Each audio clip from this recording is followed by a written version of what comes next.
Dia yang kemarin disumpah serapah, kini dia yang akan mengawal pertahanan timnas Indonesia.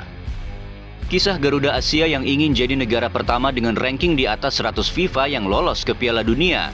Berhasil bawa timnas U20 lolos Piala Asia, sudah layakkah Jens Ravan untuk segera mengisi pos striker di timnas Indonesia senior?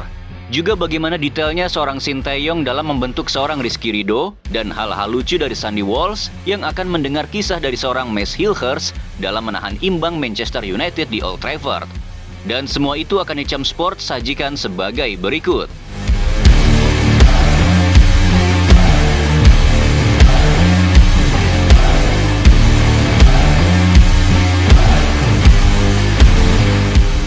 Dia yang kemarin disumpah serapah, kini dia yang akan mengawal pertahanan timnas Indonesia. Ada sebuah cerita pilu dalam perjalanan Max Hilgers sebelum menjalani proses naturalisasinya untuk berseragam timnas Indonesia. Kita tentu masih ingat awalnya ada 4 nama yang diminati oleh Sinteyong saat itu. Mereka adalah Sandy Walsh, Jordi Amat, Kevin Dix, dan Max Hilgers. Dalam sebuah wawancara, Hilgers pernah mengatakan jika ia ingin sekali memperkuat timnas Indonesia.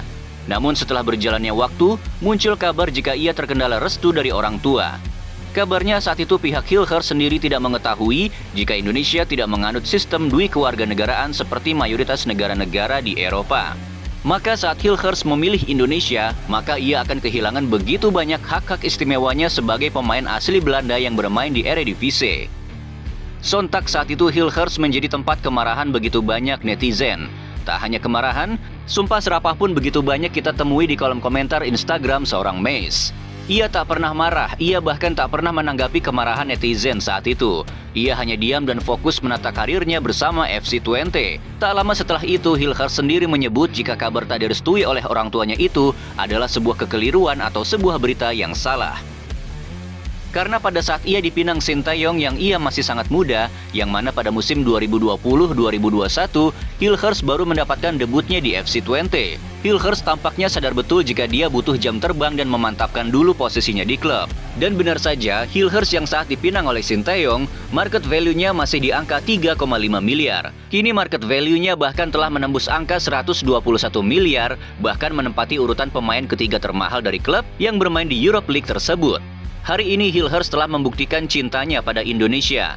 Ia membersamai kita, menepikan rasa sakit hatinya atas hujatan-hujatan dari oknum supporter yang menyerang pribadinya. Malam tadi di Brussels, Belgia, pemain berdarah Manado ini telah resmi mendapatkan kewarganegaraan dari sang ibu yaitu Indonesia. Sebuah keputusan tak main-main dari seorang bocah yang karirnya sedang melejit. Dan saat itu pula ia justru dengan gagah berani memilih timnas Indonesia. Timnas yang dulu sempat ia dihujat oleh oknum supporternya. Respect Miss.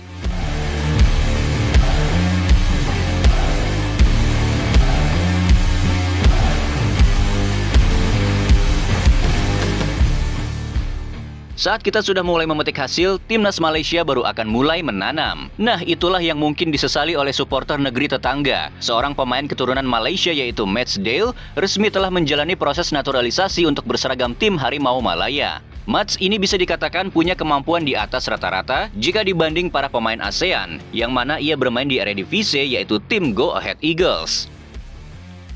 Namun jika dilihat dari sisi market value, Mats ini masih satu tingkat di bawah pemain diaspora Indonesia. Namun yang menjadi fokus kami mengangkat tema ini adalah tentang waktu daripada Federasi Sepak Bola Malaysia dalam mencari bakat pemain keturunan yang bisa dikatakan sungguh sangat telat. Di kualifikasi Piala Dunia, Malaysia telah gugur dan harus menunggu Piala Dunia selanjutnya, yaitu Piala Dunia 2030.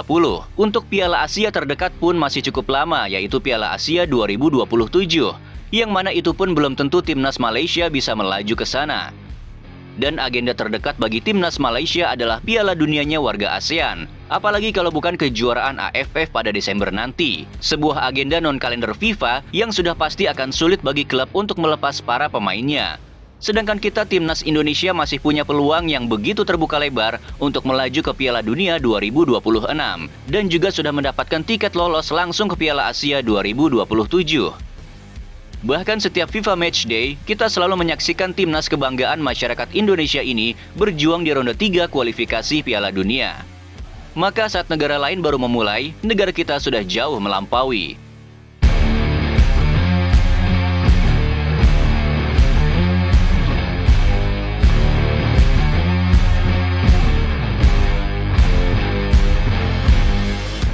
Bahkan di luar lapangan pun, Rizky Ridho masih begitu dipantau oleh Sintayong.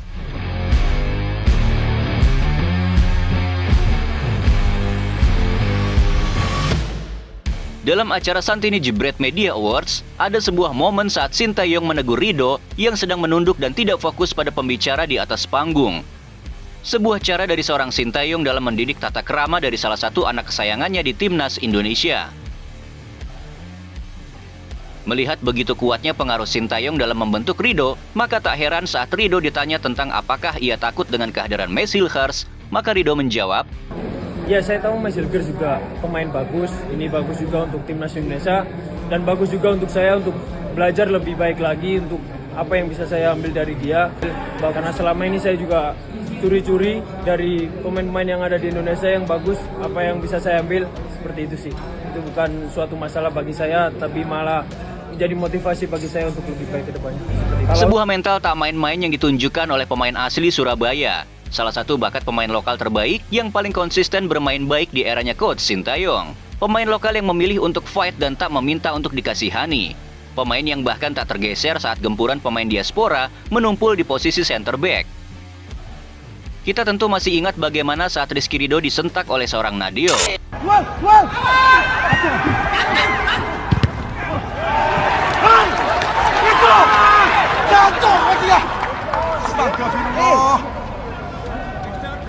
Dan hari ini Ridho masih menjadi simbol jika pemain lokal kita pun masih bisa bersaing dengan pemain diaspora.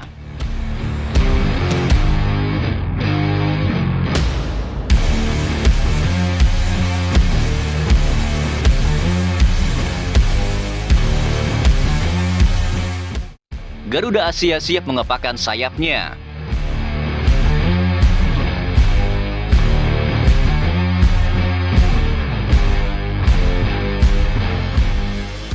Makin kesini harapan itu terasa semakin nyata adanya.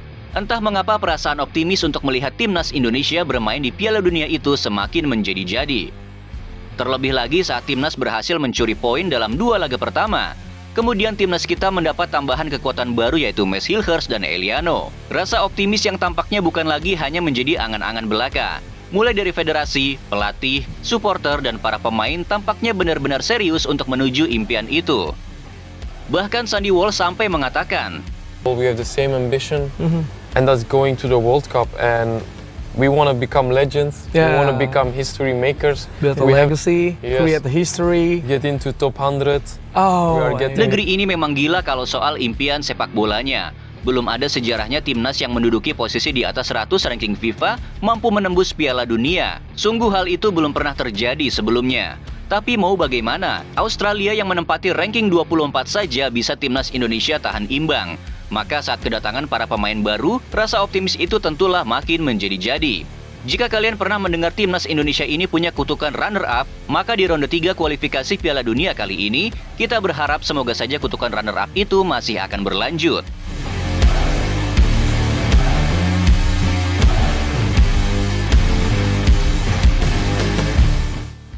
Sandy Walsh yang bersiap akan mendengar kisah seorang Maes Hilgers menahan imbang Manchester United di Old Trafford.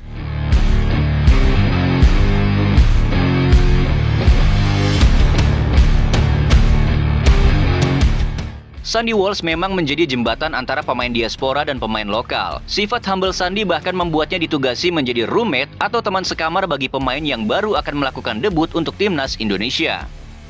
Namun di balik itu ada cerita lucu dari seorang Sandy, bagaimana saat Jordi Amat hingga Martin Pas sekalipun seperti tak ada habisnya menceritakan padanya bagaimana pengalaman Jordi maupun Pas saat melawan Messi dan pemain-pemain top lainnya. To be honest, Martin, he also speaks like Jordi about Messi. So I don't know if next time maybe I change roommate because I've done stories about Messi, you know. It's too much. He talking about his career on Spain or not? All the time. All the time. Oh, look, I play Ronaldo, I play Messi, play La Liga. Say, okay, Jordi, okay. Yeah. Shh. I want to sleep now. Maka saat Maes bergabung di Timnas, akan besar kemungkinan Maes akan menjadi teman sekamar Sandy Walsh. Apakah Maes juga akan pamer kepada Sandy, mengingat Maes ini baru saja menahan imbang Manchester United di Old Trafford? Sabar ya Bang Sandy.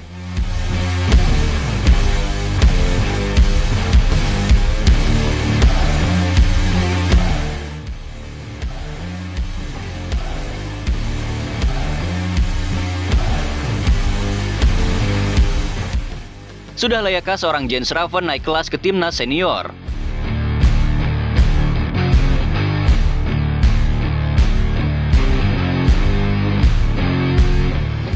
Di saat pertahanan timnas Indonesia sudah sangat kokoh dengan komando Jay Itzes dengan Martin Pas di bawah Mister Gawang, namun lini serang masih butuh penyegaran.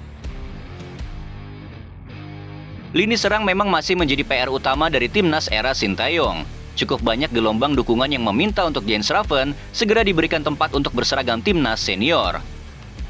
Melihat bagaimana pemain ini bermain, terlebih lagi melihat proses golnya di kualifikasi Piala Asia U20, Jens dinilai cocok untuk timnas Indonesia dalam berjuang di ronde 3 kualifikasi Piala Dunia.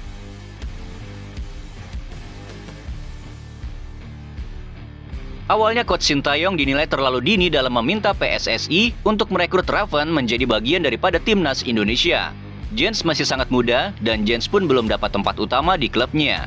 Namun mengingat insting STY dalam mencari bakat pemain diaspora tidak pernah gagal, terlebih lagi timnas Belanda juga begitu minim pemain berposisi nomor 9, maka merekrut Jens sejak belia adalah salah satu langkah terbaik untuk mengamankan pemain agar tak lagi terjadi rebutan di sana. Kita tentu masih ingat bagaimana seorang Tijani pernah menjadi bidikan Sintayong. Namun karena karir Tijani yang melejit, terlebih lagi timnas Belanda masih terbuka dalam posisi gelandang serang, dan yang terjadi Tijani lebih memilih timnas Belanda ketimbang timnas Indonesia. Kembali ke seorang Jens Raven, di timnas senior pemain kita sudah banyak yang jadi tukang tusuk dan punya skill individu yang kuat. Tapi di sana terlihat jelas kurang sosok pemain yang berani shooting yang juga mampu menjadi target man. Memang Marcelino sering menjadi target man dan berani shooting. Namun Marcel tampaknya butuh latihan keras agar sepakannya tak melulu ke arah langit.